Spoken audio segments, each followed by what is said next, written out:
Injuries are common in fighting, and people have even died in the cage. With that being said, my name is DK, and these are the top 10 worst injuries in fighting history. Number 10. Ray Elb. While on holiday with his girlfriend in Malaysia, the former TUF competitor suffered a fracture and slight tear in the urinary tube after an insane sex position attempt ended horrendously with Elb lying unconscious in a pool of blood. Number 9. URIJAH FABER. During his WEC 48 title fight against Jose Aldo, the Brazilian just tore up Faber's legs, battering him with leg kicks for the entire 25 minutes. At one point during the fight, Faber's coaches actually had to carry him to his corner because the pain in his leg was just too much to walk on. Number 8. Ryan McGillivray. Ryan McGillivray's broken nose may be the worst broken nose in MMA history.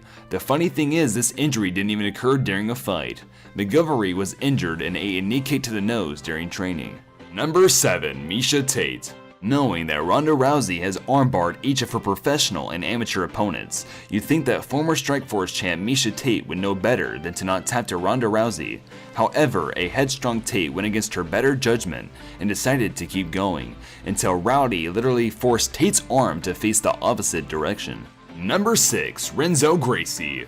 One of his most brutal finishes has to be Kazushi Sakuraba's technical submission win over Jiu-Jitsu and MMA legend Renzo Gracie at Pride 10. Refusing to tap, Renzo watched in horror as a Japanese star broke his arm with a vicious Kimura.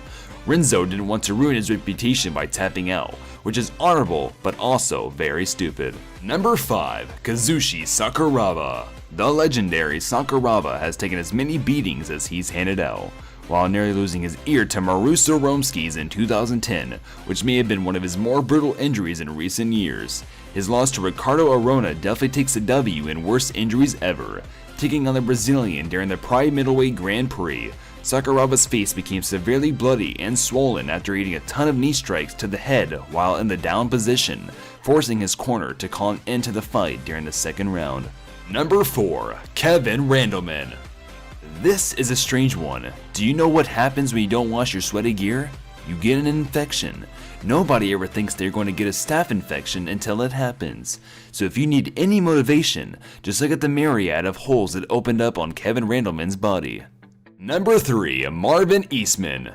During a fight between Marvin and Belfort, the former UFC vet looks like he got cut by a samurai sword, but really it was just a combination of knees, elbows, and punches that did the trick.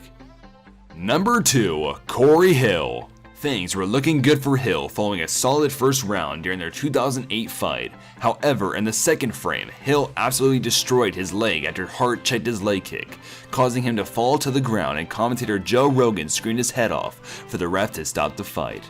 Luckily, Hill made a full recovery after more than a year away from the cage, but he will forever live in MMA infamy for his brutal and insane leg injury. Number 1. Mark HOMINICK. While the Canadian put up a pretty good fight against Aldo, he couldn't stop the champ from pounding away at his head, causing a massive hematoma right above HOMINICK's left eyebrow. The bulge got so large that it looked like another head was going to pop out of his forehead. And those were the 10 worst injuries in fighting history. What are your thoughts? Tell us in the comments below, and make sure to follow our Twitter at YTAllFighting. Thank you all for watching.